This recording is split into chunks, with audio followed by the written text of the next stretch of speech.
Welcome to Co-op Mode, round 172. This is the official video game podcast of Secret Friends Unite. I'm one of your hosts, Todd Oxtra. Oh my, oh my. I don't like to talk about the weather, but man, it's been sucky here. The Canadian wildfires are having their revenge on the U.S. Can't go outside, but you know what? That means more time for video games, and we're going to talk about that. But I am very proud to introduce, well, you already know him because he's been on a couple episodes, but he is now the new Player 2 of Co-op Mode. Matt Kennedy, aka MKen10, streamer extraordinaire, and now my couch co-op partner. How you doing, bud? Good, Todd. It's awesome to be here. Can't wait to be Player 2. Haven't played a good couch co-op in a long time, so I'm excited. Yes, and I thought about this. Made me very excited because just something, this is just weird because they just announced that there's going to be a new Darksiders 4 that's coming out. I love the Darksiders series. I think even you were mentioning, hey, doesn't look like that. Yeah, he does. And I'm like, and I just saw that game is going to have online co-op and also couch co-op, which I don't know how that works. You're going to have like two horsemen. I love it. I love it. I love co-op mode because I remember playing Gears of War couch co-op with my buddy Sean Nias. Just playing with my son, Smash Bros. You have kids. It's fun to play those games, right? Absolutely. And then I played recently the Teenage Mutant Ninja Turtle games, the Cowabunga Shredder's collection, and Shredder's Revenge. Oh, yeah. I even have right there on video. That's my steel book. A lot of fun. My son and I love those games. And I want to play. I mean, I've wanted to play. What was the one from the guy that made like a way out? What's the new one that came out? You were just playing it not too long ago. Why can't I think? Are you talking about Joseph Ferris's game? Yes. Split Fiction. Split Fiction. Before that, it was the game with the divorced couple. Which I didn't go with, but I wanted to play Split Fiction with my son, but he's only 9. And I'm like, I just don't know if, there's like a lot of shooting and, maybe I was like reading like, on the ESRB, and just knowing that if my wife walks by, she's probably gonna be pissed off that I'm playing this game. So I've held back. So there's not as many couch co-ops that aren't like beat the living daylights out of each other, but we have a lot of fun. Very cool. So Matt, we've had you on, we got a little of your gaming history, but I think for people to know you a little bit better, you're an East Coaster, you're a teacher, you've got your family, you just came back from a little road trip, but in regards to your family and gaming, what is your gaming life like? Is it like, are you and the kids into gaming? Is your wife into gaming? How does that work? Okay. So, I think my wife would tell you that she hung up the controller back in the Super Mario days on the Nintendo. And she's got a pretty funny story. So my wife is actually a classically trained violinist. Oh my God. And she went to which I think the school was recently just taken over by Berklee School of Music, but she went to the Boston Conservatory of Music. Holy yep. And so she's a concert violinist. That's not her profession. She's a psychologist. So she's a doctor in psychology. So she does everything. I know, right? Wow. I know. That's going to be really comfortable when you're having an issue with a simple discussion, right? It's in the eyes, Todd. Yes. If you're watching the video, it's not as simple. No, it's not a simple discussion. If you're blinking, if you're okay. it's never a simple discussion. No, so she has a funny story where she had to go to a recital. And she was playing Super Mario. And my wife is the oldest of 6 kids. And so mom and dad are getting everybody else ready. My wife is 11 years older than her youngest sibling. So people are probably running around the house like crazy. And I think she just kept going. And it got to the point where I guess all the kids are in the car. And where is she? And she was still there playing Super Mario Bros. And I think she'll and it's her concert, but I think she'll tell you that she got I don't know what she calls it, but her thumbs like hurt. And Oh, so the she carpal couldn't, like tunnel. she had a Yeah. hard Oh, time yeah. playing or something. So that was the day, according to her, that she hung up the controller. Gaming died. And now that she's a psychologist, she'll be like, oh, our son shouldn't have more than like this amount of screen time. So we're there. My daughter, when she was younger, we got her like a 3DS. So she played like, I gave her like all of my, like, here's Ocarina of Time, here's this game, here's that game. And then, we got the Switch. She was young. She was a little kid when we got the Switch, and she got really into Animal Crossing. So she became part of that craze. And, now that she's older, she doesn't do it as much, but my son is like die hard. And I think it upset. My son's 9. And I think it upsets my wife, but this is a kid, when I moved to Connecticut, so, living on the East Coast, I live in Connecticut, and I would drive to New York for work, and I would take my son to daycare by my job. So I'd have this kid, from like 6 months old all the way up to like about 4 or 5 years old when he was still in preschool, driving with me, 35 miles each way back and forth to New York. And when he got old enough, we were playing Breath of the Wild together. He beat Breath of the Wild on his own when he was like 6. And I said that to Brian on the last episode.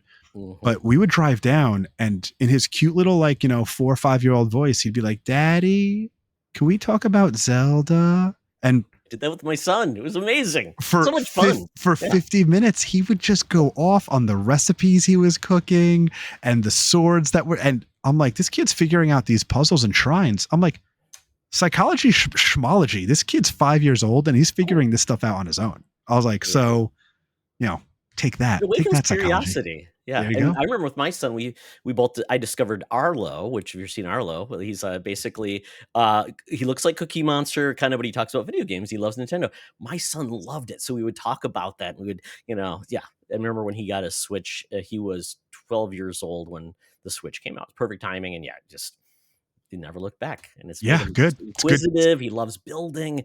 He does all that stuff. So, it's great. So that's amazing. So I'm so excited. My son is now a music major, which is great.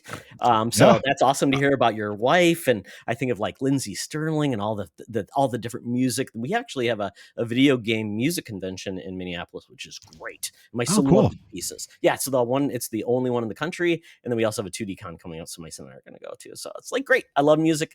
He's a trumpet player. So, and you know what? I love the fact that you could just tell your wife, "Hey, honey, could you play this for me?" And I'm sure she just says, "Sure, honey, I will play that for you." So my son is playing, right? So he's my son next school year will be playing the violin. And so he's pumped because he thinks he has a professional teacher in the house, which he does. Yeah. But my daughter plays the flute and the piccolo. And so she's learned how to play all of the Ocarina of Time songs. And she teaches him how to play it on his recorder. So they'll be doing like the Song of Storms and stuff like that. And I'm like, I know that one. That is amazing. I don't play anything, so I suck. I played trumpet until my sophomore year in high school. I stopped. And then at that point, I'm like, well, maybe I can play taps. So it's great. I played bass guitar in a rock band because it was cool. And I played in high school, did the talent shows, did the Battle of the Bands, read guitar tablature. You know what I mean? I took a music theory class and I'm like, oh, I can do this. Yeah. And then I gave up. It's like life got busy. I know. I have all those things. My father-in-law, he collects guitars, electric guitars. He even gave me one.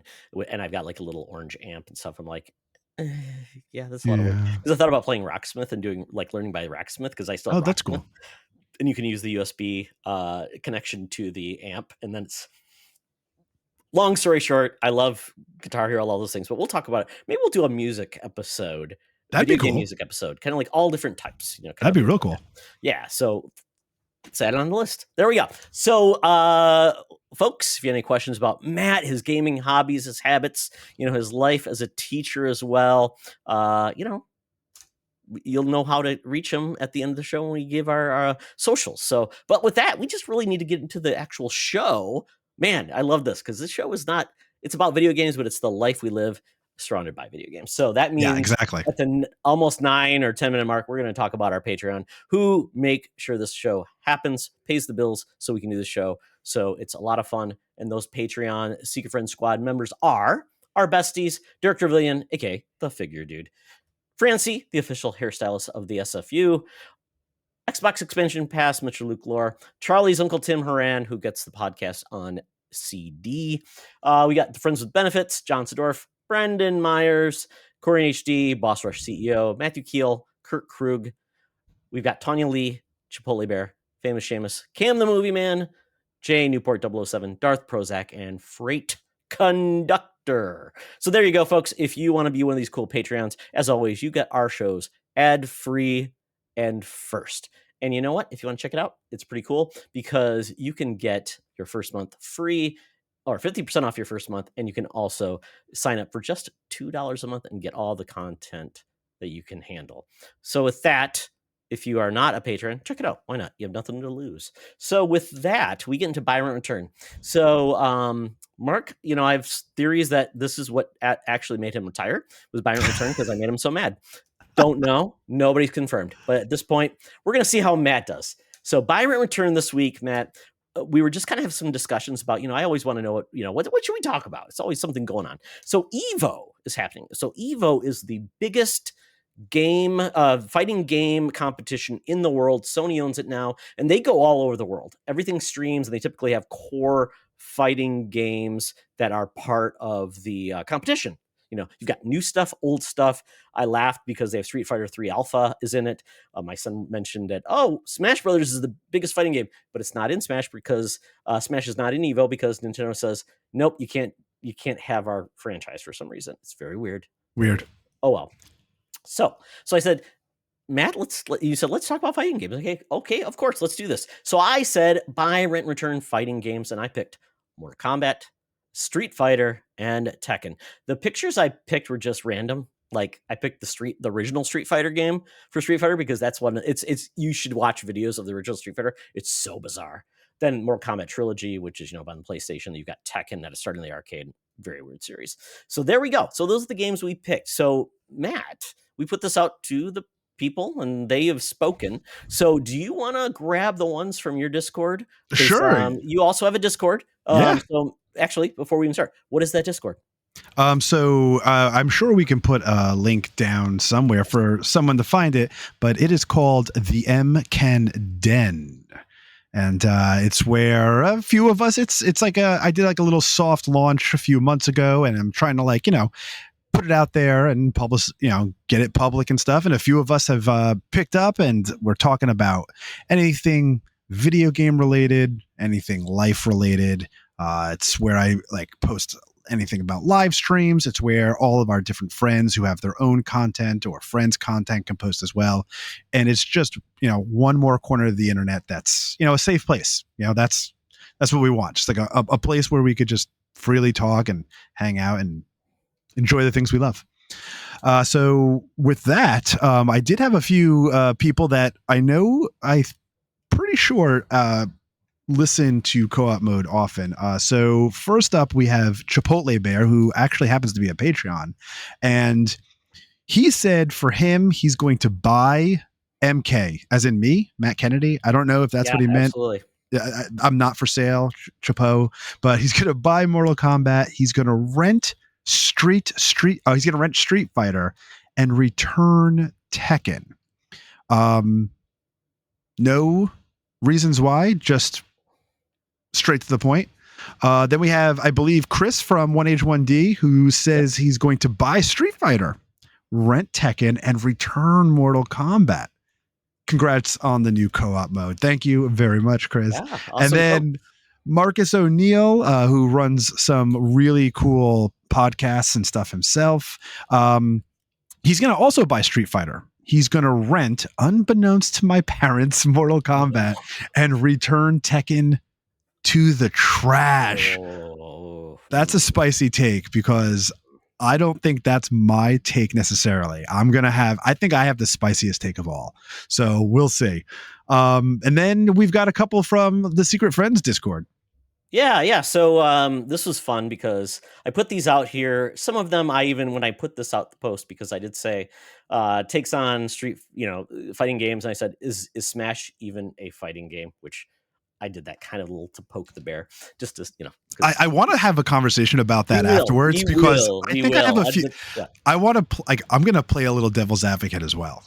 Perfect. Maybe just to spice things up. We're just gonna like be opposites, which will be even perfect. So like it's gonna be great. Like, it's when you debate club, like you have to take a position that you may not disagree, but you're gonna be like the most annoying person to basically make it the least attractive thing for anybody else, so you win. So yeah, we will because folks, just a precursor. The bonus round is going to be all about fighting games in our lack of expertise on it, and we'll try to make sure we become experts at the end, or maybe not. So we'll see how it goes. And we love your feedback at the end. So we're going to go with this. So this is funny because Infinite_Rewind. This is Matthew Keel. He's great. He's one of our Patreons. I've known Matt for days, years. I've podcasted with him. I've met him in Minnesota. His sister's out here. Great dude. Huge music fan. He'll talk to you all day about vinyl. He says, I don't care what anyone says. Smash Brothers is a fighting game. I love fighters in general, but I've not been good at them for a long time. He says, favorites are Marvel vs. Capcom 2, Rival Schools, Street Fighter Alpha 3, Guilty Gear, Persona 4, Arena Ultimax. Shout out to Modern Arc System Works for other properties, including Dragon Ball FighterZ, Grand Blue, DNF Duel, and Toucan. And he says, but get to the chase. I'll buy Street Fighter, rent Mortal Kombat, and return Tekken. I will not be explaining. yes. Never explain your love or your hate. Which is similar to a couple of the ones that we heard before. So yes. Everyone seems to be returning Tekken. Yeah. I'm gonna talk about that. Schloss Ritter. I'm gonna get ultra specific in part. Long story short, I mostly only experienced genres on the SNES. So yes, buy Ultimate Mortal Kombat 3, the pinnacle of the early series. It was the first of the genre that I was able to beat, granted through shenanigans of disabling blocking. That night is still a lasting memory. Rent Super Street Fighter 2. I enjoyed all the new fighters and the ability to play as bosses, carried over from previous revision, but I never was as capable of pulling off all the special moves as I was in MK, except the simple button mashing ones or some hold back 2 seconds, which took way too long to set up. Then Return Tekken. I just never get into 3D fighters, especially after the early ones. Being on first generated disc consoles, waiting so long for the menu and stages to load meant I was waiting on loading screens longer than fighting to lose quickly. So there we go. The audience has spoken. I feel like there's some consensus, and one of those consensus I will throw in the trash.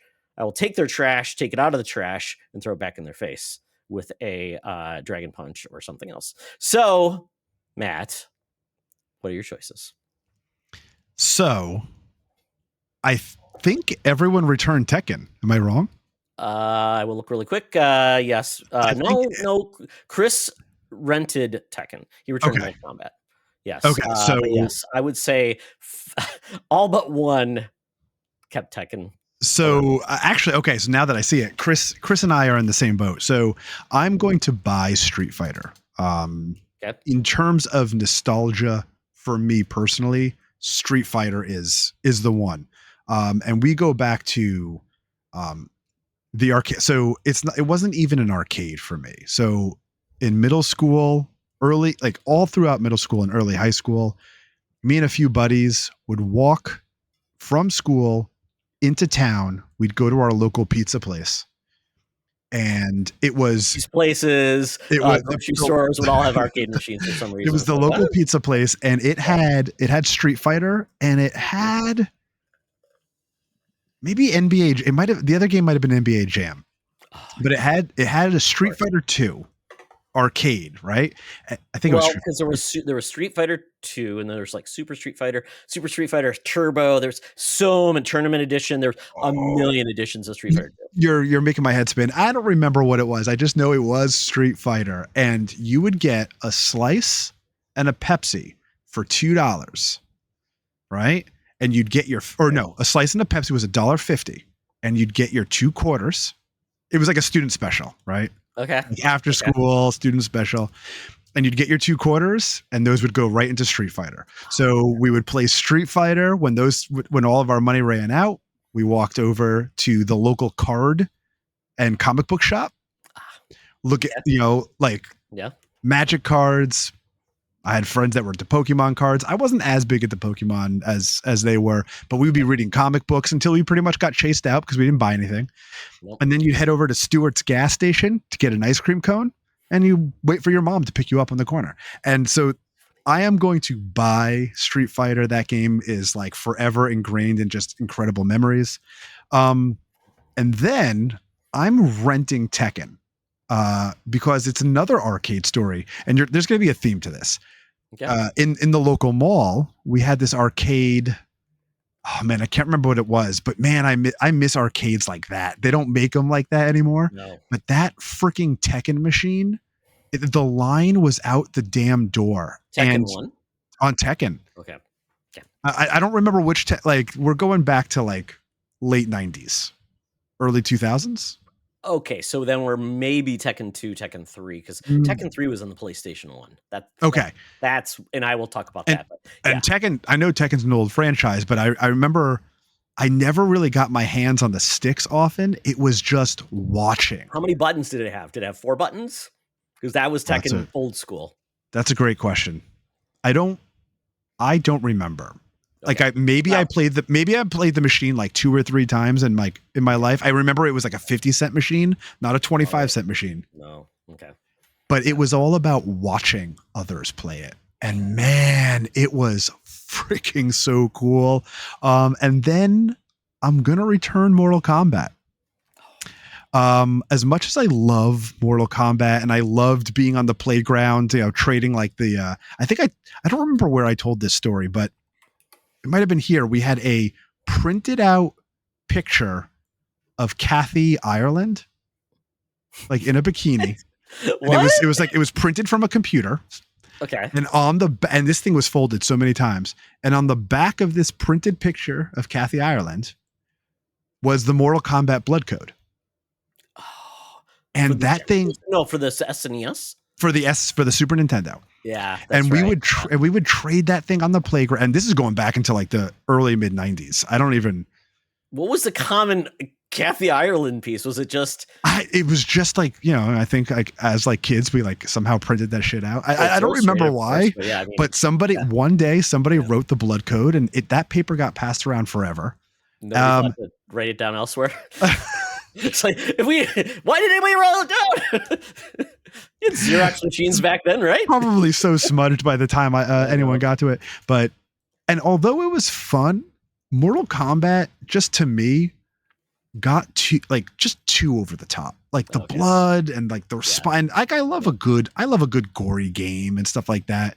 But it was just like, it was too over the top. So it's like, I'd play it and it's like, this is too much. And I always fell off of them. And some of the stories and stuff were cool, but it just never became my jam. So I'm returning Mortal Kombat.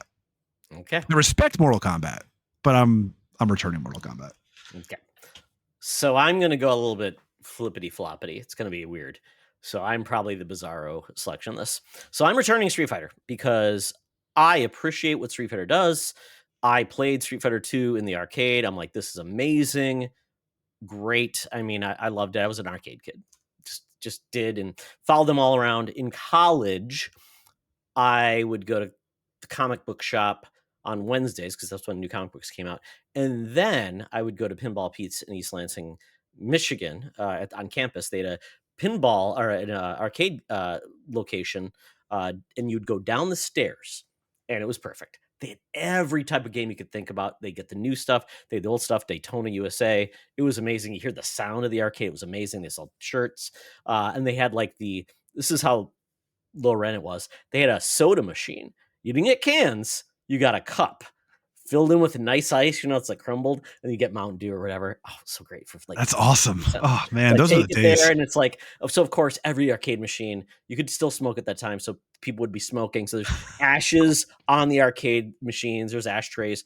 You have a place to put your soda, so of course it gets spilled on there. So perfect for everybody, and it was great. So I love that so much. I just love that place. It's still operational. Pinball Pete's in East Lansing, it's still there. It's amazing. When I went back the last time, I did get a shirt, so I would love to go again. But yeah, that's my heart, and it's like comics and arcade, bowling alley, all these other places. It was me to see what was the new arcade game and what was it going to be. And yeah, so even my small little town in Metamora, Michigan, there was a 4-way stop, probably a gas station, a post office, and something else. But we had an arcade. This is back in the 80s. Every small town had an arcade. It was so weird. Dragon's Lair, seeing that for the first time was like, blew my mind. I'm like, what is this?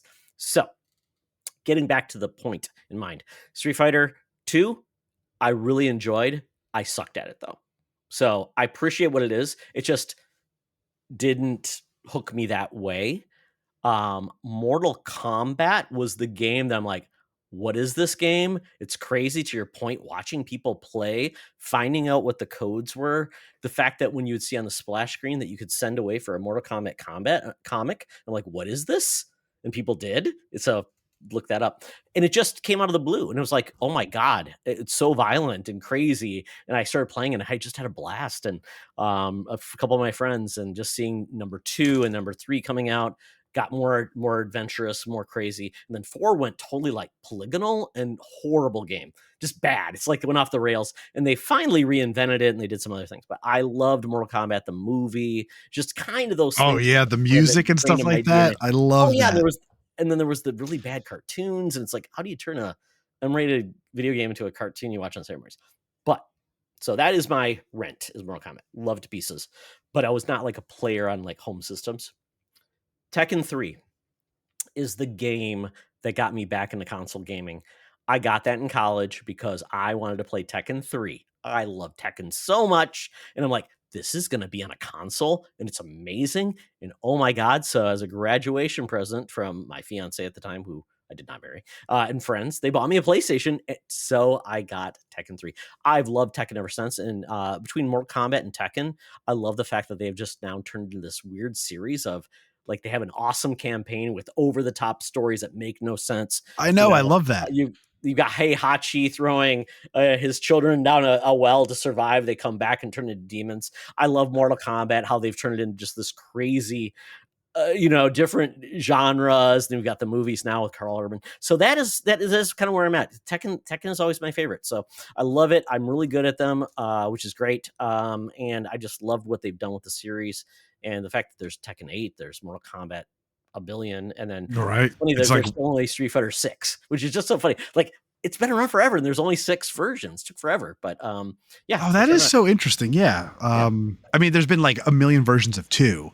Well, then 3 took forever. It was still, pixel art and everything like that, and then they went to 4. I remember when 4 was a huge deal, because it's like, oh my God, it's like actually modern looking, and they did like the cell shaded inky look, and that kind of blew things up. But yeah, Street Fighter's never really done the campaign with a story. They've done some weird things. The last one, when you could do like that single player kind of RPG thing, and you could make your players look horrible. Right. And now like I made the worst looking character in the world. You can like walk around like, the city and do like pickup fights and stuff like that. I've always been a Chun-Li fan for, yes, I had my reasons, but she was always one of my favorites. Well, and then you got Street Fighter, the movie, the game with Claude Van Damme. Oh my God, Jean-Claude Van Damme. I watched that movie one day. Have you seen it? You've never seen that movie? No. It's so terrible. It's like one of those movies that's so terrible it's good. You know what I mean? It comes back around. It's like, actually, it's good. And aren't they doing a new movie? They are, which is crazy. I feel like I just saw they casted like M. Bison was like the guy who did the Polka Dot Man, and what's that actor's name? David Dalmatian. He plays also. He's like the guy that says Baba Yaga in Ant-Man. Yeah. Yeah. And he's like a great actor. I'm so curious in how he's going to play M. Bison. I think he's got the role for M. Bison, right? Well, yeah. And then we had Raul Julia, who is a famous actor, played Gomez Adams, and he's like, I'm also M. Bison. So no, apparently they're not picking somebody with a body type to do that role. You're right. I guess they're not really. Maybe Van Damme will come back. So when that movie comes out, I will watch the original. I will watch the new one, and we'll come back and kind of compare them. We will not talk about The Legend of Chun-Li, one of the worst films ever made. I don't know that one. And Chris Klein. Oh God. I will send you a clip after this. Horrible. Okay. Oh, well, I think we've decided this. And like I said, when Matt put in the fact that he's throwing Tekken in the trash, I then put a GIF of me throwing him down the cliff like Heihachi. Yeah. So I can't believe that Tekken haters. And I was never good at Tekken, but it was just, it was one of the best ones to watch. And it might have also been at the time, maybe this cabinet was brand new to to the arcade in my local mall, but you would just get crowds of people. And I remember sipping on sodas because in the mall, you didn't get drinks in the arcade, but there was definitely like a pizza place or something down the juice, down the hall, and you would bring it in there or something like that. But man, just watching them go at it and just like the same kid running the table, and such an awesome time. Absolutely. And you know what? If you've never played Tekken volleyball or Tekken bowling, what are you even doing with your life? And when you do that, like they did their side-scrolling adventure game within Tekken 3, it's like a beat 'em up, and there's chicken on the ground to Power Use goes, chicken. I'm like, I'm in. What could be better? Oh, wow. If you disagree with me, that's okay. It's okay to be wrong. Moving on to this, we're going to talk about what we've been playing because, actually, we actually play games, which has been kind of difficult lately because sharing systems and, vacations and things like that, Gamefly not making me happy. But Matt, because you're a streamer and you commit to it, so you kind of committed to like, I have to play a game. So what have you been playing, man? And how's it been going? Yeah, and when I do stream, because adulting and life and career is, there's no time, there's not as much time for gaming as I'd like. So when I stream, it's only once a week, and so I really do try to commit to rolling credits on a game, and a lot of it has to do with maybe something new that is coming out, but also like my backlog and just getting through games that I missed over time. So I think we talked about it in the last episode, but I am playing Dishonored 2 still. It seems like I get through about a mission every stream. So, which when I look up how long to beat, it's like, oh damn, I think I've pumped like 18 hours into this game. And I think how long to beat has it at like 10. So I'm like really trying, like I'm getting a lot of game overs, but I'm having a good time. And the few of us that are in the chat, and I've had like a lot of lurking going on, which is really cool. And if any of you are listening to this show and you are a lurker in my stream, say hello. But Dishonored 2 has been awesome. I missed my stream last week. My folks were visiting. My parents live in Florida. So, and I even warned them. Let me guess, Del Boca Vista? No, they're not not on any of the Seinfeld joke. It's like the resort, the old people's resort. They do live in one of those 55 plus communities, but it's funny because they're Central Florida. Yeah. So they're about my folks are about 30 minutes south of like the Orlando area. And I'm like, why the hell did you pick Central Florida? And my dad, not Central Time Zone, but just Central Florida. No, Central Florida. And I'm like, why did you pick like, there's like, it's rolling hill. Like, where's the beaches? My folks are about like 90 minutes from Tampa. And my dad, I'm like, my dad's like, I don't have kids, so I don't need to worry about the school. I was like, and my parents just drive around on a golf cart and don't really leave.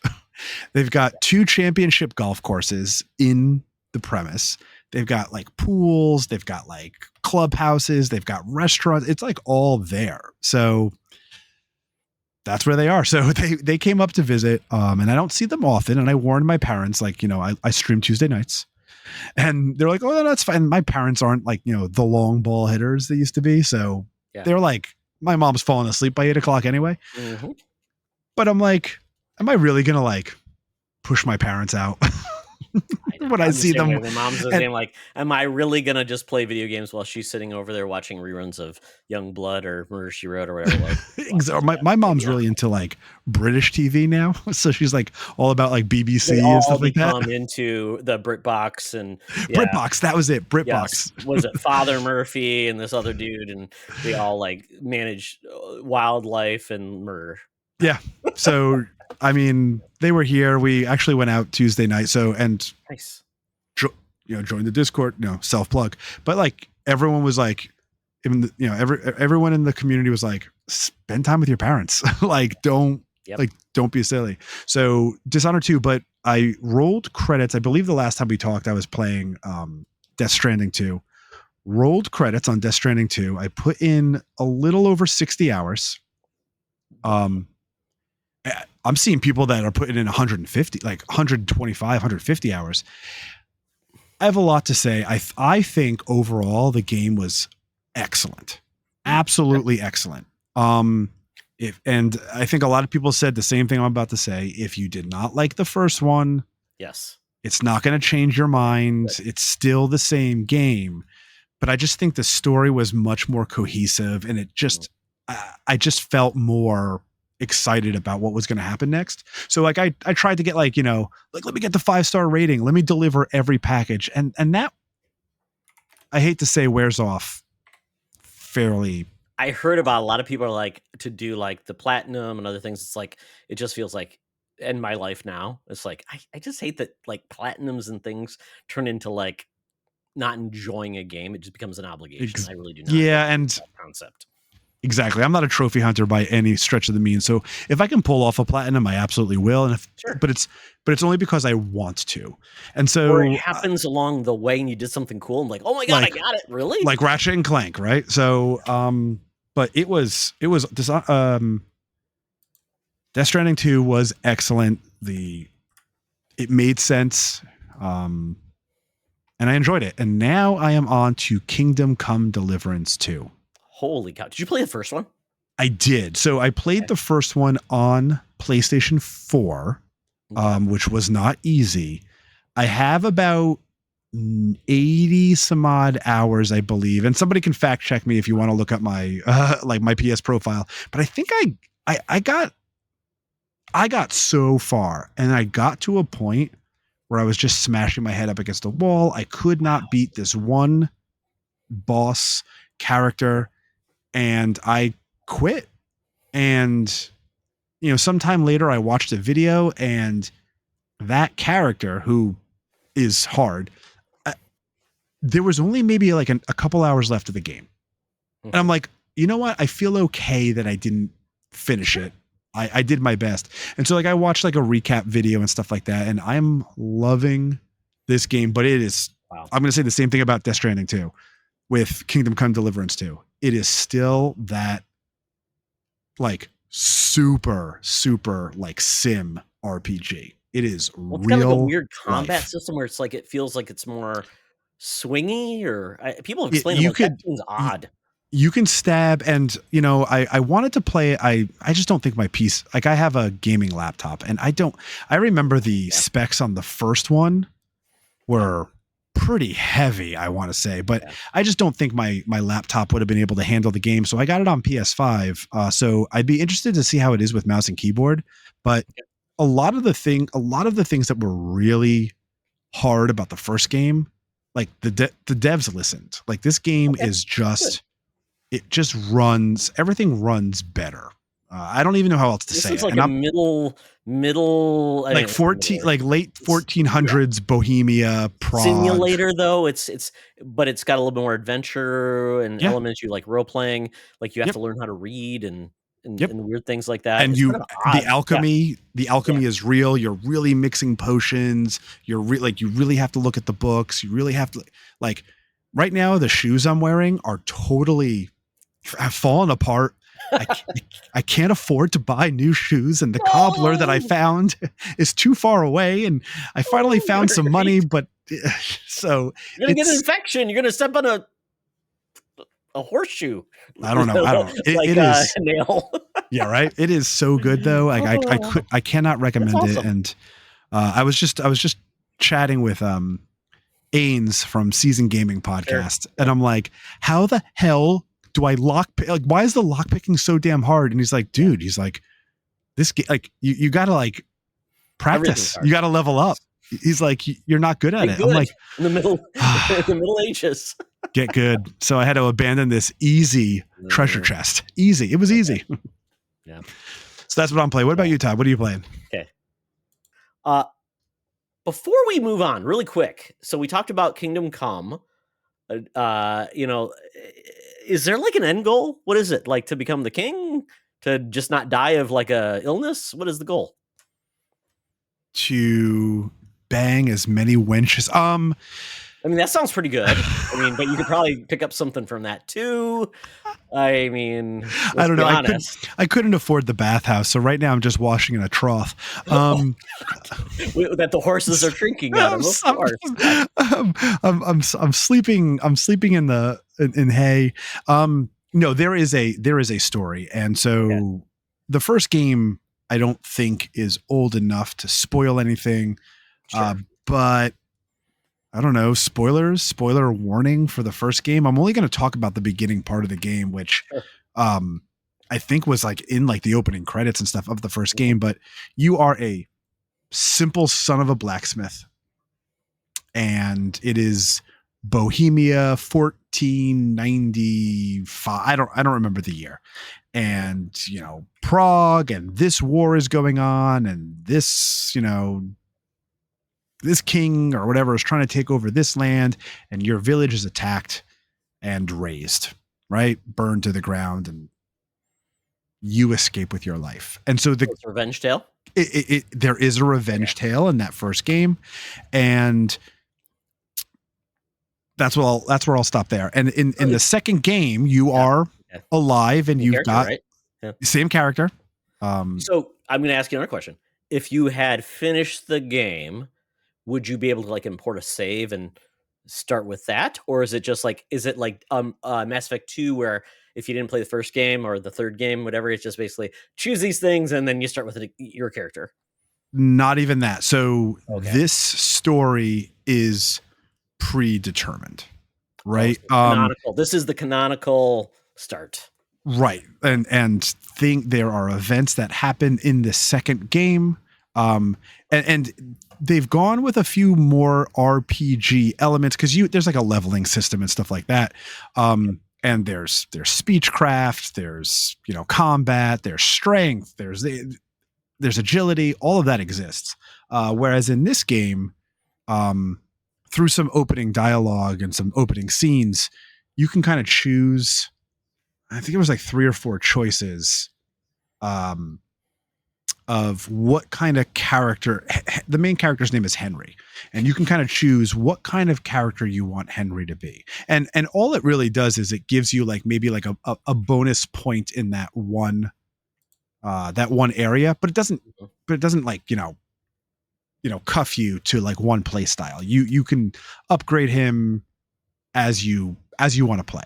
And so it is an RPG, right? There are choices to make, there are decisions to do, there are navigate, like you have to navigate the world, but it is a sim in terms of like how realistic it is. So okay, it's great game, but it's not interesting. Not forever. I mean, it's not like Souls games are really hard. This game is really hard, but in a different in a different way. Because it's like it's difficult because life sucks, and like you said, you're washing your junk in a trough. Yeah, and my shoes are basically nothing. So you're gonna have to get some. And I can't afford another pair. Your feet in it. Wait till it hardens, and you got shoes. So that's how we live. And I'm sure you're. And wait. So bring this back. So what subject do you teach, Matt? Oh, so okay, I am an elementary computer science teacher. Okay, so not history. So you're not like telling. My dad was a history teacher, and then he was also a shop teacher. Then he went to General Motors. Long history. So yeah. So that's interesting. So I'm a history teacher, and this I'm showing my kids the game so they can actually see how it was back in the days, right? Here's a wench. Exactly. So no, not a history teacher. I love history. Not a history teacher at all. I started off as I'm an elementary teacher. I was certified in math, K through 12. Okay. I taught 5th grade for close to 10 years. And now for the past almost 10 years, I've helped develop a elementary computer science program. So that's amazing. Yep. So I actually have a big unit, video game development, and the kids go through like a mock faux game development process. It always ends up taking way longer than I want it to, but it's an awesome project. The kid, like, they usually love it, and we get so carried away with it. It's like, from writing stories to designing the characters, they design box art, and they code and program games. I do robotics and stuff like that, so it's really cool. That's amazing. Yeah. I remember my son was into that stuff, and it's like he loved it so much, and that's great. He was supposed to be in STEM and was going to be an engineer, and then he went to music. So like, you know what? we need music teachers. We need people that are involved in science. My wife, she was involved with the program called AVID at our school district. So yeah, Yeah, that sounds familiar, actually. yeah. It was basically about helping Acronym. kids get, yeah. There's more out there. My wife did it, but basically it was all about getting kids ready for college, and especially kids that like first English speakers, things like Yep. that. So yeah. My wife is an immigrant from the Philippines, and Okay. she, and my son is, Asian, as we say, white Asian, and he doesn't look at all like me. Hopefully, he has more hair than I do. Oh, moving on, but I'm glad he's going to be a teacher as well. Cool. Very cool. Congrats. So yeah, we're very excited. I'm a supporter of teachers, and I love the good teachers and wish the poor teachers were better. And that's, he's a Taekwondo instructor too. That's what made him want to teach. He loves teaching kids, and he can. That's awesome too. Yeah, exactly. So very cool. If you had any questions about these games, Matt is on his Discord. He's on socials. We'll talk about that. But yeah, reach out to him if you have questions about these games, because they're all a little different. So I'm gonna pivot to something a little bit less, I guess, realistic, and that's Donkey Kong Bananza. Oh my goodness. If you listen to last episode, Brian Shea talked all about this, and I wanted to talk about it, but I'm a GameFly member, so people who are of a certain age remember GameFly.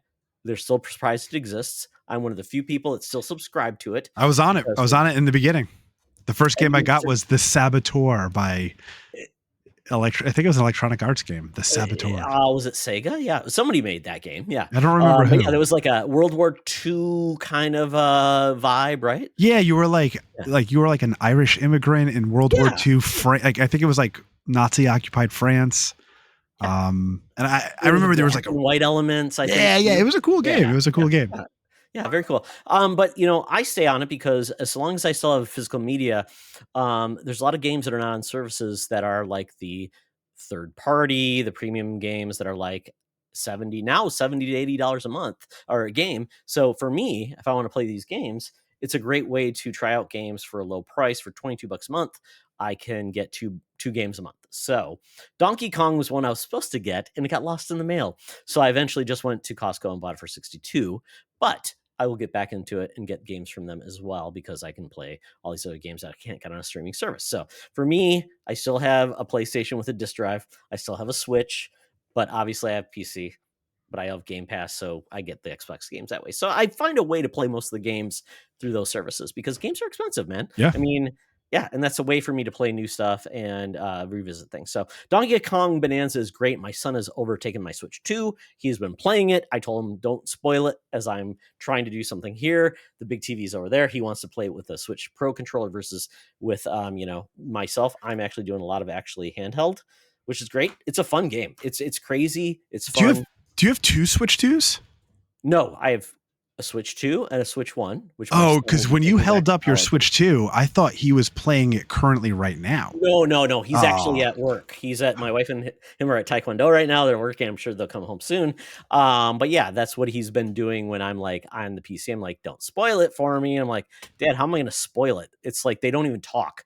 Maybe they say banana and maybe Pauline sings. So so it's a great game. I really like it. There's a lot there. I will play more of it, but I'm kind of I dip into things with gaming. I still have to defeat Doom, the Dark Ages. I really like that game. I still need to play more of that.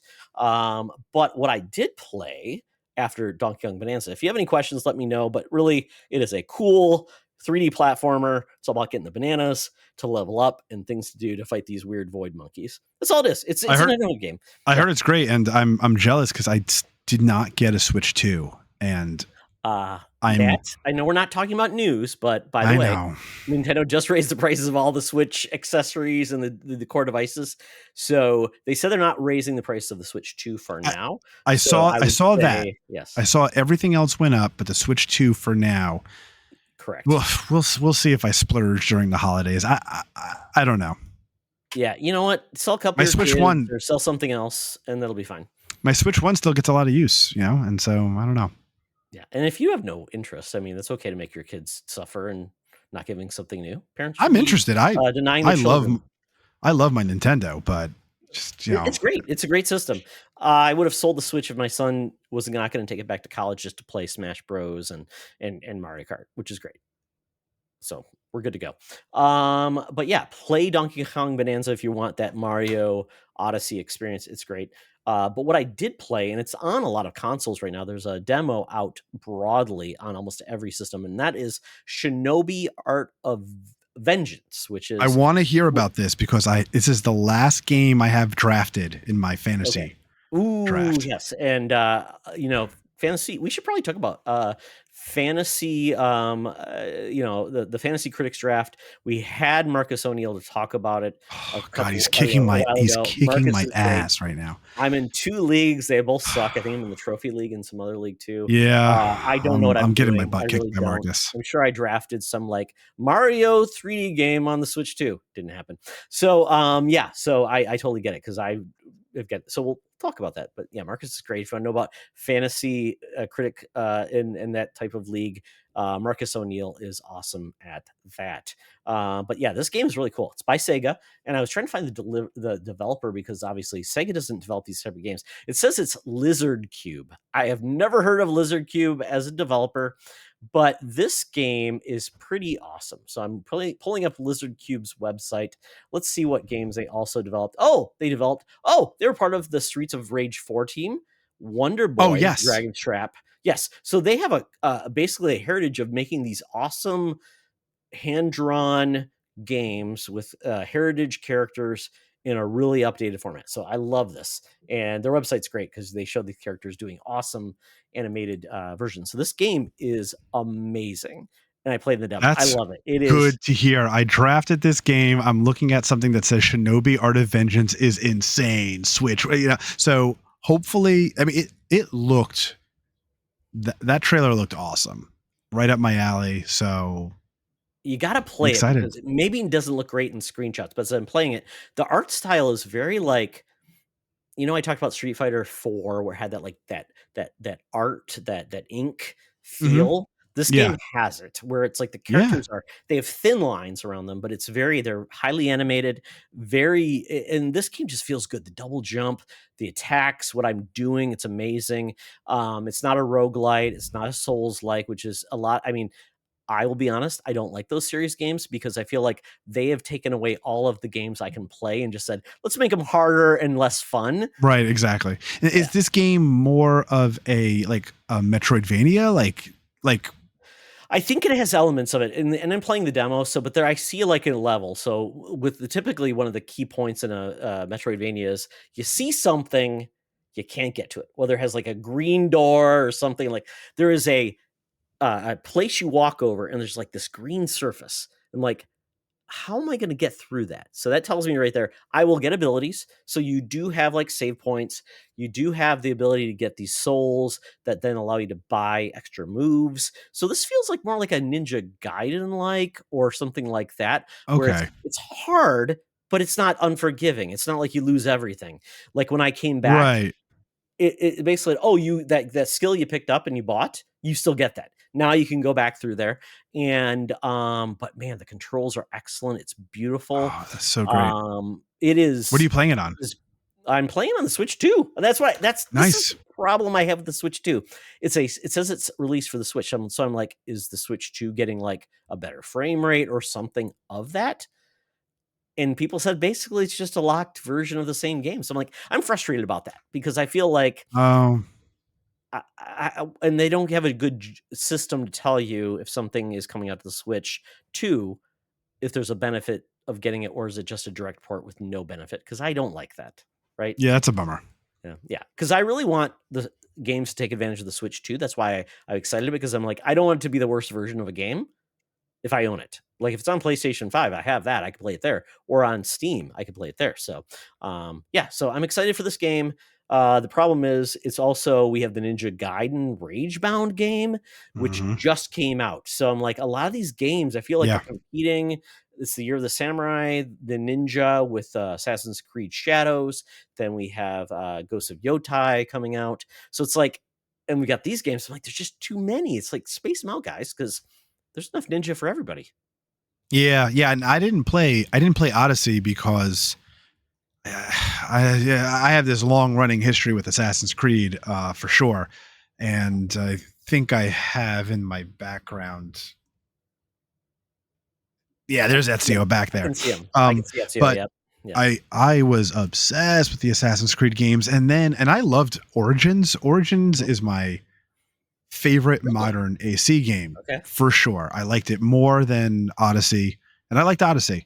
But then Valhalla, I'm just like 80 hours in, and When you I'm said like, Odyssey, I thought Mario Odyssey.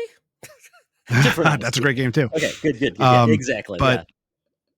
But I just, so with Shadows, it's like, you know, everyone talked about, oh, this is the Assassin's Creed everyone wanted. They wanted it in feudal Japan, and I'm like, hot take, I didn't want an Assassin's Creed in feudal Japan. Like, that somebody was made not that on my happen, right? list. Someone's like, it's So like somebody, yeah.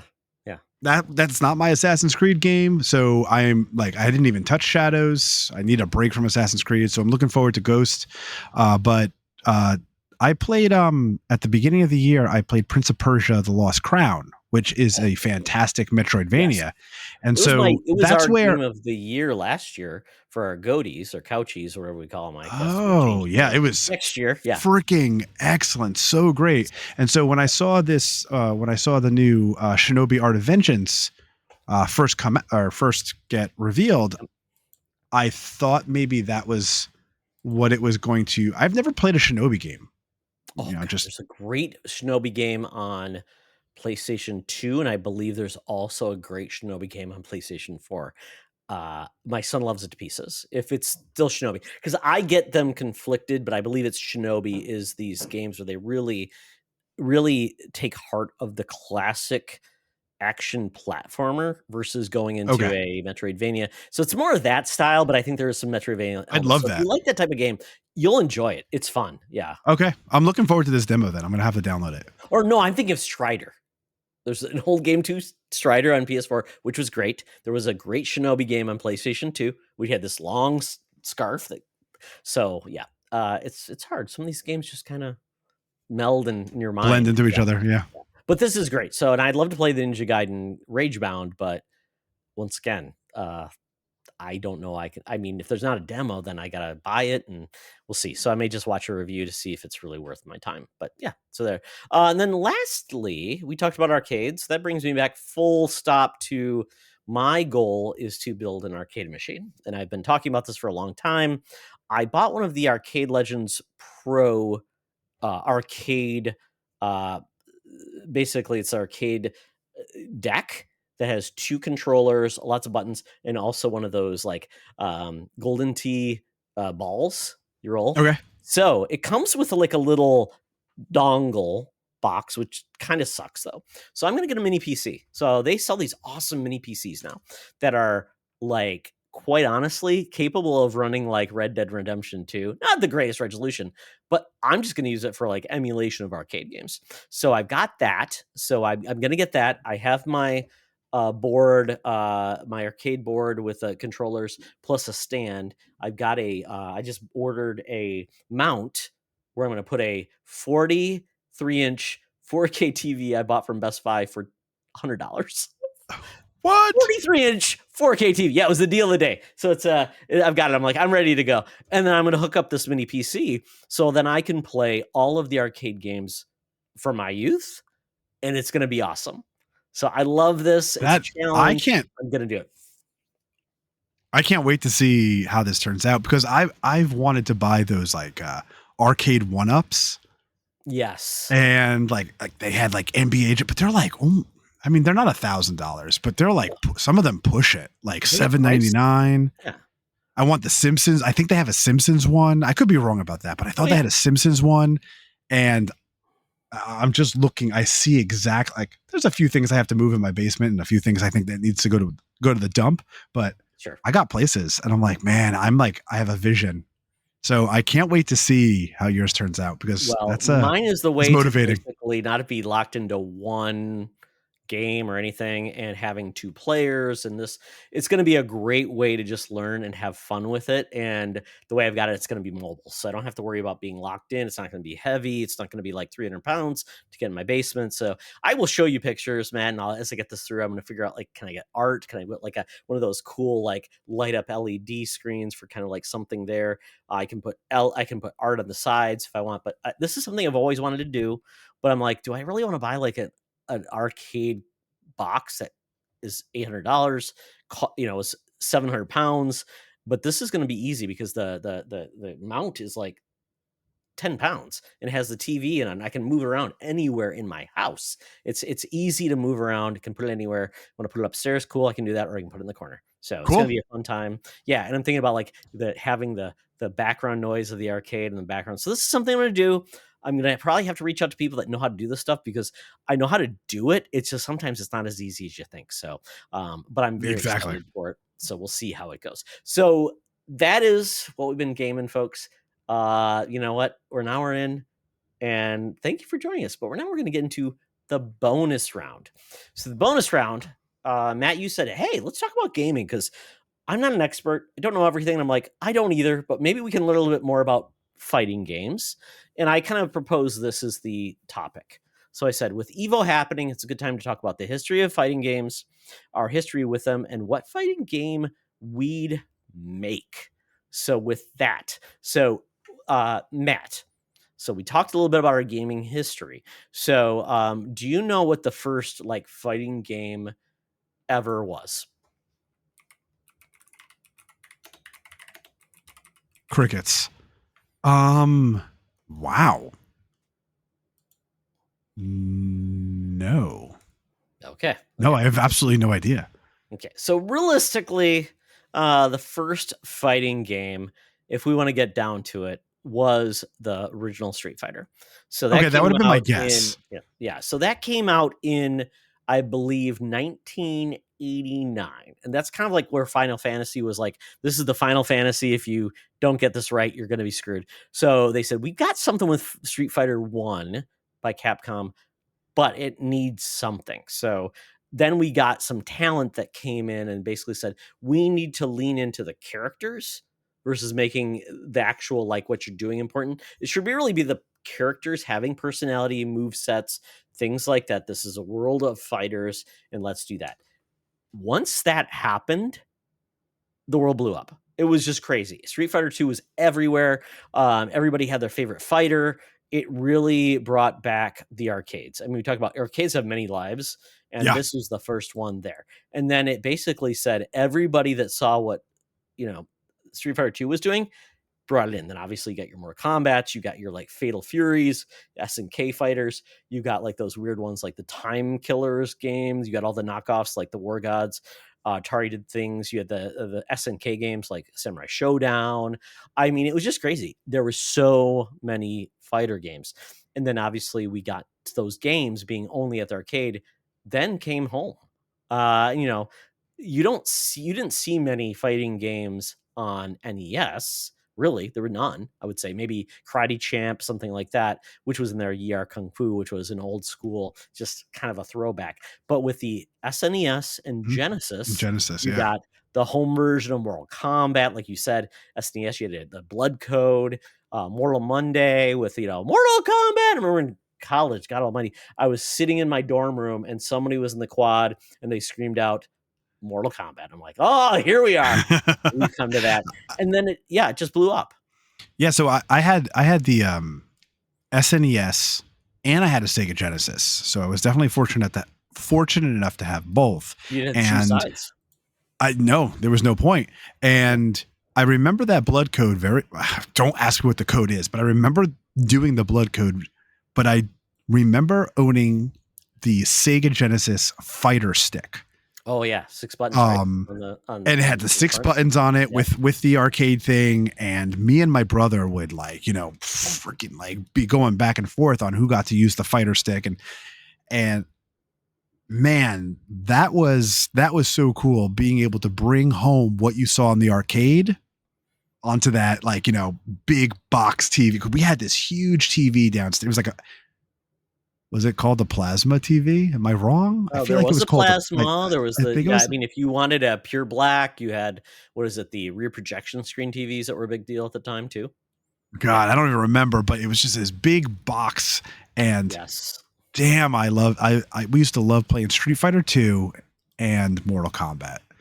And but was I good at them? Absolutely not. Absolutely not. I was only good when I fought my brother who was 5 years younger than me. Yeah. And then, I mean, you had other games that were not fighters, but you had like the Eternal Champions. You had like those Final Fight games that were just more brawlers. So Yeah. those existed. But really, what then changed from there was Sega said, you know what, we're going to make a different type of fighting game. That would be Virtual Fighter. Virtual It was Fighter. polygonal fighting. I remember when I first time I saw that arcade game, it was crazy looking. And you had these bigger characters and they could move on a 3D plane.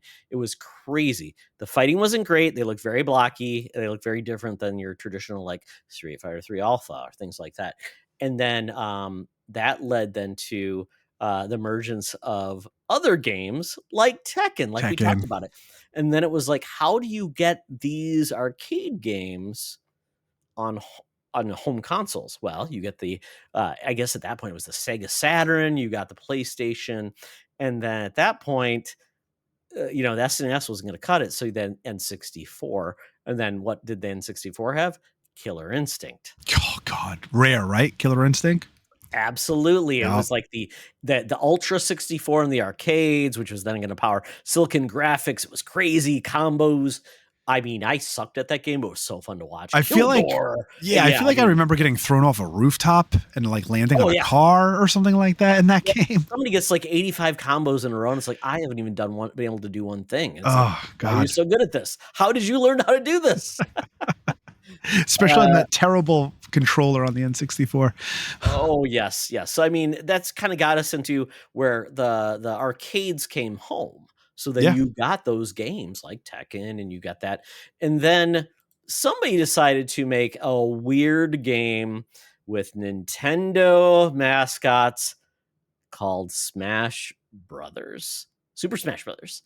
And I remember the first commercial for this game, it was the song Happy Together, where the mascots are, they're wearing it was like Disney mascots of Mario and those guys. And all of a sudden they start beating the crap out of each other. I'm like, what is this game? And then you see like the side scrolling where it's Mario versus Pikachu, maybe? I can't remember all the characters. Like there was like 8 characters in that game, but it was crazy.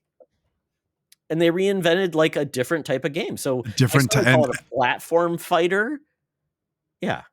Well, a game that other companies and developers have tried to recreate and have had zero success doing it. And so I guess that brings us to, does that bring us to the question, that hot topic, is Super Smash Bros. A fighter? Well, I think at this point we've level set. Like we've got Street Fighter, Mortal Kombat. We've got like, I mean, even like, so, I mean, I would say another level was, remember when Soul Calibur came to the Dreamcast. It looks so amazing, but still in kind of that same, you can sidestep in a third dimension. Basically, but it's a horizontal area. There's no verticality to the game, and you could get knocked off if you wanted. With like, I even think of like Dead or Alive, where that game on like the Xbox when that came out, that was their game where you could basically get knocked off the stage, but then you get dropped down to another stage. Oh that was okay. But once again, you were no verticality. You weren't like going above. But Smash brought in verticality with platforms. Mm-hmm. You brought in all these odd like. Like power-ups and items and things like that, tripping, and it wasn't necessarily knocking someone, getting their health to 0. It was like getting their health to 0, but then doing the smash to knock them out. Was there even a health bar? There was it's like you had a percentage. You had to get it down. You got it down. Right. So there was far, like not a health. Knock them out. Yeah.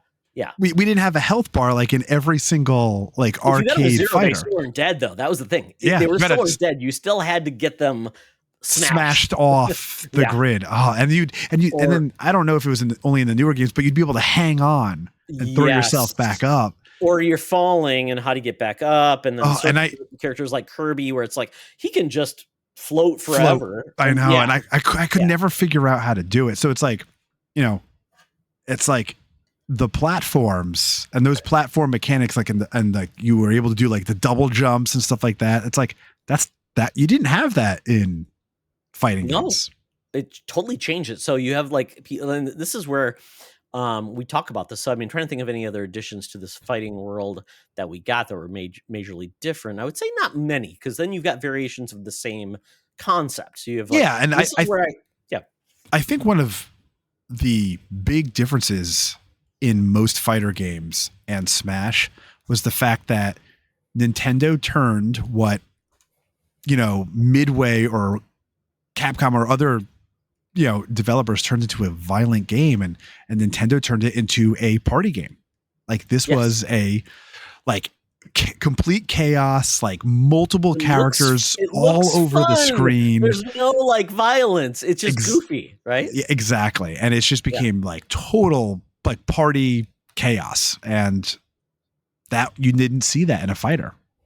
I mean, even Nintendo's approach to this was like, this is like a person that has toys, and they just, like as a kid, you'd make Captain America and maybe Iron Man fight or something like that. And that's the whole point, like Master Hand. He was a hand of a kid taking his little toys and fighting it. And you see that through the history of Smash, where it's changed. You had like different versions of Smash, and it's like, you've got like Super Smash Brothers. Then you have Super Smash Brothers Melee. Then you have Super Smash Brothers Wii.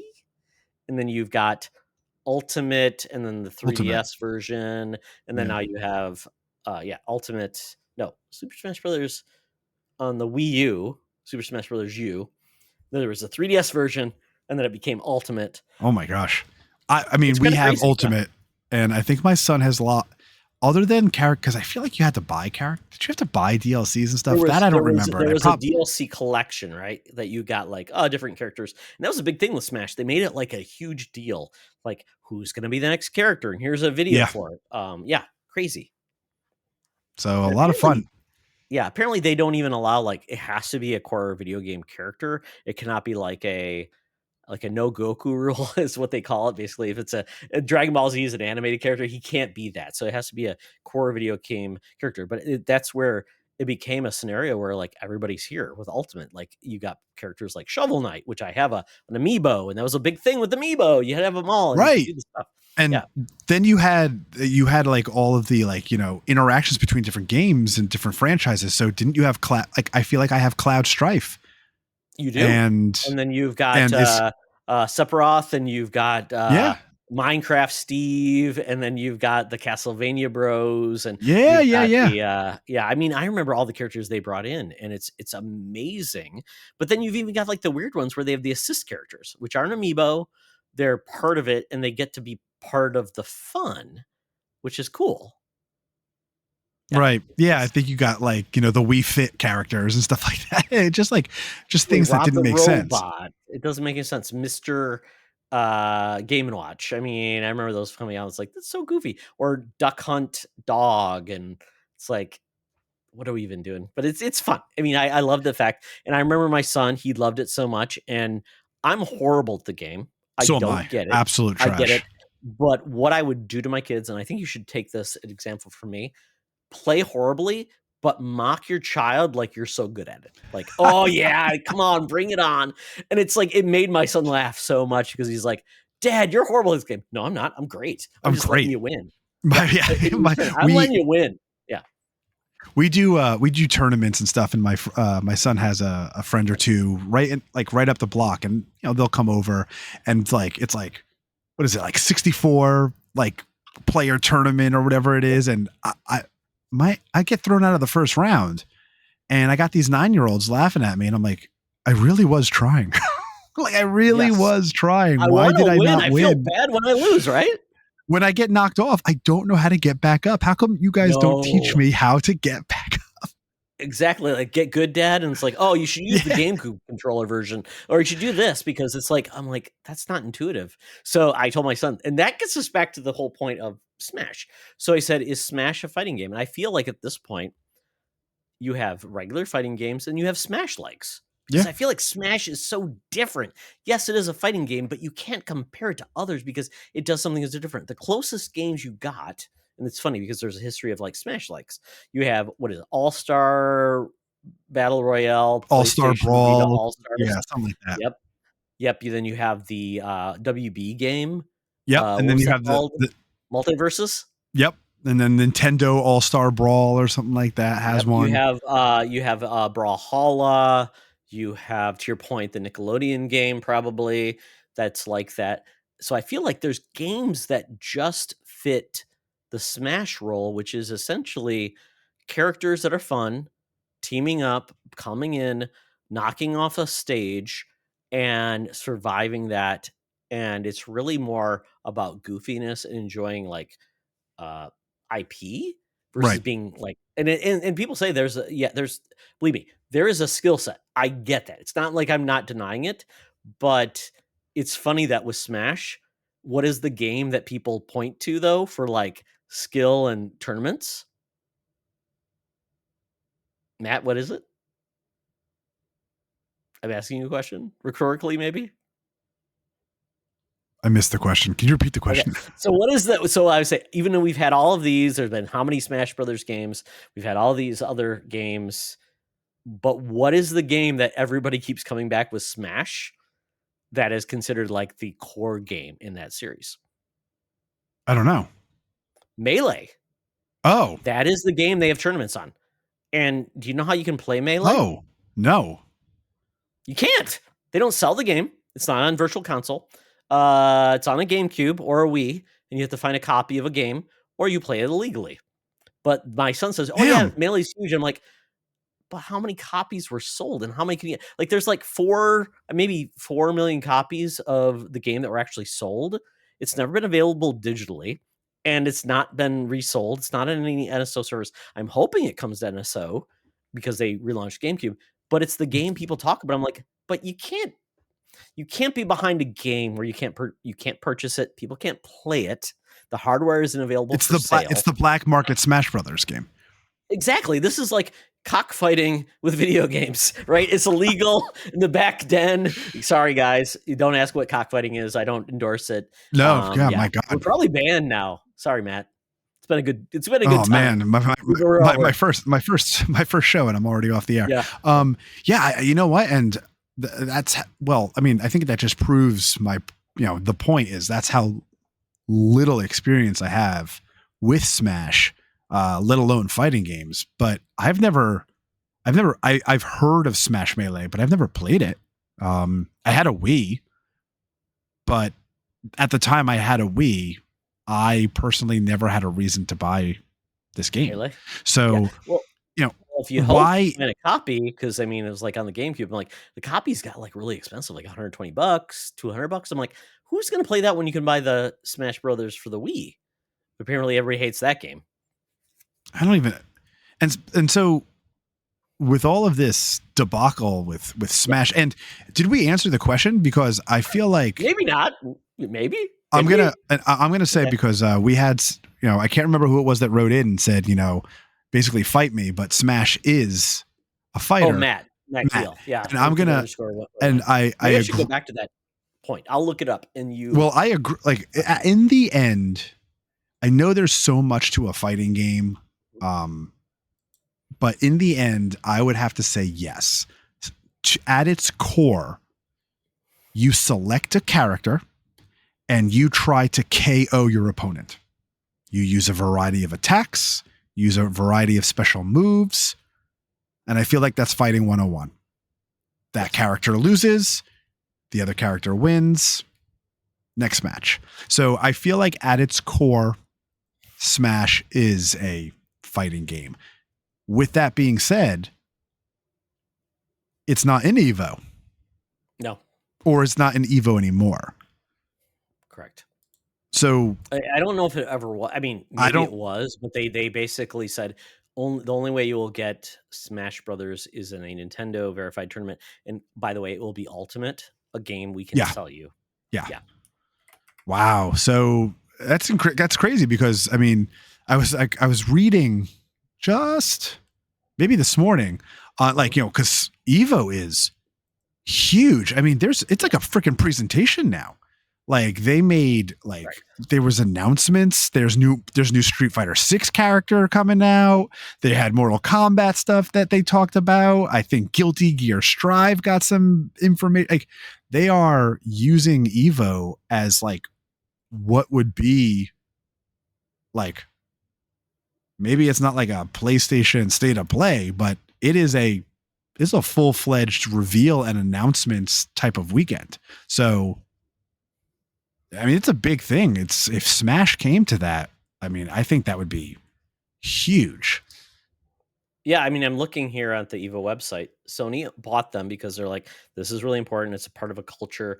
Sony finally has a fighting game they're behind, which is Marvel Tokon, which is a big thing Mm-hmm. that is done by Arc System Works, which they Arc have the System Works. license. Yep. Sony has a relationship. They've done this, and this game looks really cool. And it was funny because now that game is getting a lot of heat. We're going to get a beta. I signed up for it on the PlayStation, which is great. If you can look for it there, it'll be there. But they have Evo Japan in 2026, May 1 Mm-hmm. through 3. Evo USA in Vegas, June 26, 28, and they have Evo Singapore in 2027. So it's worldwide. They know their teams, what games work there. But this year was kind of crazy because we've talked about like some of these games that have been heritage games, which was basically like, oh, it's going to be Mortal Kombat in this game or that game, and but by the way, now we have an Invincible game. Invincible Versus, which is big. Oh yeah, I People saw love that. series. Yep. That's kind of cool. It's kind of like a tag game that you're bringing out. I'm actually rereading that comic book series now. Oh, Invincible's great. The Prime series is amazing. I wholeheartedly love that whole thing. Then we have like we said, Tokon. This is the basically tag team. I think it's 4-on-4, and there's some certain things right there. It's an anime flavored version of the Marvel characters, which is great. It looks good. Looked really cool. Fun. Yep, it's very fun. And then you also got the 2KXO fighter, which is essentially from the League of Legends team that's doing that. You've got Heritage Tekken 8. You've got Street Fighter 6. And then you've got some other like the other Arc System Works teams. But also Street Fighter Alpha 3 is part of it. And that's like the number 4 game, which is great. I mean, talking about an old school game, but that game is now available on all those Capcom like collections. Oh yeah, okay. Yeah, that's awesome. So it's amazing. We've got like the Capcom collection of like Power Stone, other things like that. All the Marvel games, which is great. It's just a shame that Nintendo will not play ball and get their fighting games available. Like they even have like Pokken Tournament where you've got Pokemon fighting the crap out of each other. You've got all of those Smash Brothers games, but you're not putting them on their service. So it's a shame because I mean you want to grow your base, and the only time you get to play those games officially is with Smash Bros. Ultimate, which is great, but you got this weird core that wants to play Smash Brothers Melee in like a dungeon, and how do you play it with probably illegally, which is just sad. So hence why they're playing in a dungeon, because they don't want to get found out. Oh yeah, you gotta have a fake IP, the dark web. It's great. So with that, so I think we have settled that Smash is a fighting game. It's just a different type of fighting game. It's a Smash-like versus like your standard. So I don't want to say like one is better than the other. It's just different. And I like one, and some people like the other. So it's great. Yeah, agreed. But with that, Matt, the last question I have is, what fighting game we'd make? Any franchise, any IP, any style, what would you make? So, and I don't think my answer is, very sexy or anything like that. And it's been used before. So I do like, I like that idea of Smash using all of their iconic characters. I know PlayStation tried it with, they tried with, their all-stars. I feel though that with the success of maybe like Astrobot and some of the things that have changed in terms of PlayStation, maybe they can try it again. Sure. They've got like a lot of characters. They got a lot of cool. I mean, a lot of cool licenses, a lot of cool IP under their belt, and I feel like one more try. I just don't know if that's necessarily the game for me. Only because I'm not going for the fighting genre. Like, if I hear a Mortal Kombat's got a cool story, maybe I'll like get it on like one of the like PS Plus has a Mortal Kombat game or Game Pass has a Mortal Kombat game. Maybe I'll play like the 2-hour campaign. But I just feel like I want to see one more shot at that like PlayStation All-Stars game. And now you have Xbox, who there's a lot of IP, there's a lot of characters now under their belt. Maybe it's not a maybe it's not like a first party studio doing it. Maybe you are licensing it out to another studio that has that experience. I don't know who's making the game, but I want to see that with other characters. And again, not the sexiest answer. I know you've probably listened to it like a million other podcasts that have had that same response. I just feel like it's just the right response, you know? But what about you? Well, I mean, do you have something in your, like, do you have something in mind? Okay, I can go really dumb because I work for a CPG, consumer packaged goods company, with cereal icons. Cereal. We're like, hey, let's get the cereal mascots fighting each other. All of the food mascots fighting each other. That would be amazing. It's never going to happen. They can't just do it. So, but I'm going to bring Get the Cinnamon Toast Crunch guy to fight the little Cinnamon Toast Crunch guy. Oh, Charlie Tuna. Maybe you bring the Cinnamon Toast Crunch guys. Yeah, I mean, I can tell you all about it. I work for General Mills. So the Monster cereals guys are coming back. It's going to be great. Love it with the Henson family. So I don't want to be a shill, but that's what I do. But I think about other ways we could do this. You know what? Sometimes you get rivals that become partners. And I feel like at this point, Sony and Xbox aren't fighting each other because quite honestly, it doesn't matter anymore. There's just not enough battles anymore. So what if you said, hey, Iron Galaxy, who has done some awesome things to make the last Killer Instinct game, they've done some other things, but they say, you know what, let's take the Xbox characters, let's take the PlayStation characters and come up with a battle royale version, and it's all open. Think about all the characters you could bring in for fun, all the third parties that could just join in and have a good time, all the fanboys getting together and trying to kill each other. Yeah, it's your opportunity. Master Chief taking on Kratos. Awesome. You know what? Everybody wins, nobody loses, and think about all the DLC you get. Oh my god! I just want to see cool. I just want to see like the Viva Pinata guys go after like maybe I don't know. Trying to think of Kratos would be great, or Nate Drake. I don't know. Let's make it happen. Things are unlimited, and I think in these days there's some weird rivals. That's awesome. The other one I want to do is, rather than just an Injustice game or Marvel's Capcom, I want a DC versus Marvel fighting game. Ooh. Talk about fanboys. Oh, it would be so amazing. It'd be so much fun. I love it.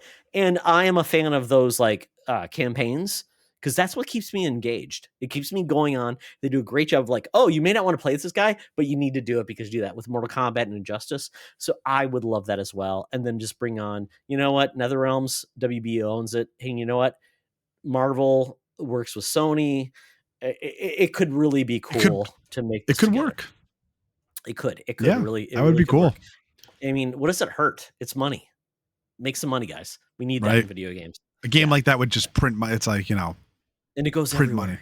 money, take my money. Everybody gets to do it. DC and Marvel teamed up to do comics. You know what? They've got new comic books coming out. Deadpool versus Batman is coming out again, guys.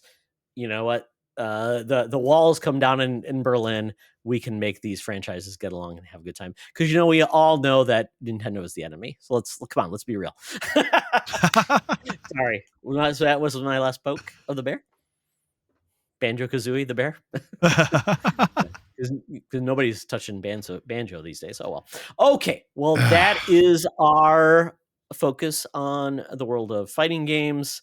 We don't claim to be experts, but you know what? If you are, let us know. We want to learn more, make us better, because that's what we want to do in this world. Make everybody better, have fun, and, train the next generation of fighting game masters, because, at this point, it's too late for us. Well, maybe not, man. I don't know. You and I could be like, hey, it's like Karate Kid, right? Or like, what is it? Cobra Kai, right? Oh, yeah. There you go. Yeah, exactly. It's not too late. So with that, Matt, you have completed your first episode of Co-op Mode successfully. We're not going to rate you, but at this point, did you have fun? And where can people find you? Had an absolute blast. So thanks again for the opportunity. Again, you can find me on MKen10 on Blue Sky. I'm still on those mean Twitter streets as well as Threads. And I have a YouTube and Twitch channel, also MKen10. I stream every Tuesday night on YouTube and Twitch. And in those in those descriptions and in those bios, you can find my Discord. So if you want to hang out and chat games and even chat fighters, come on in. Absolutely. And there will be all of the things found in the podcast notes to where to find Matt, his Discord, and all the fun there. So with myself, Todd Oxtra at Secret Fringe Unite on the Blue Sky, at T Oxtra at Secret Fringe Unite on the Threads, Instagram, and also on the Facebook. We do have a Facebook page. Go there if you want, but you know what? We're going to talk everywhere else. Check out our YouTube page. Check out our Patreon, of course. Matt, any parting words before we depart? Just like I said, it was a pleasure hanging out with you, and I can't wait to couch co-op with you in the future. Awesome. And remember, folks, it's always better to game together. Take care. This podcast is part of the Secret Friends Unite podcasting network, available on Apple Podcasts, Spotify, and podcast services around the galaxy, as well as video on our YouTube channel. You can support Secret Friends Unite by becoming a Patreon member, get bonus programs and more over at patreon.com/secretfriendsunite. Join our Discord community for even more discussions on all things geek. For all the latest updates on Secret Friends Unite, make sure to follow us on Threads at secret.friends.unite and visit secretfriendsunite.com. Find our merchandise at TeePublic and Redbubble. Thanks for listening, and may the Force live long and prosper.